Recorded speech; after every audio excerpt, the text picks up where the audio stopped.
Hello hi समस्त को नमस्कार जय जगन्नाथ मोर सेकंड ब्लॉग रे आपण मान को स्वागत जनाउची। आज रे टॉपिक होची बेंगलुरु रे 5 टंकिया पानी जहा कि हम रूम रे आज पानी नथिला। भाई मते सकाळ डाकी देले पानी आनिबा पई जहा कि मु दुईटी केन धरी चलिली मन दुख करी कारण मु आवरी सोई थांती सकाळे। भाई बहुत जल्दी डाकी देले कोन करबा पानी आनिबा को तो पड़िबो। भाई भी मो सहित आसिले पछे पछे भाई आसुतांती मो दुईटी पानी केन मन दुख करी धरी चालू थाए।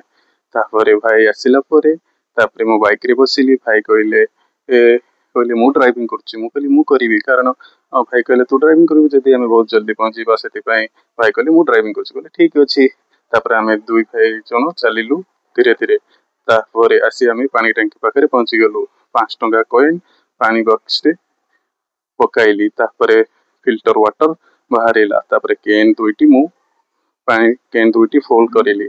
तापरे फुल हे सारिला परे केन दुईटी धरी आमे आसिलो। आसी मो रूम रे केन बोतल धरी आसी पहुंची गली।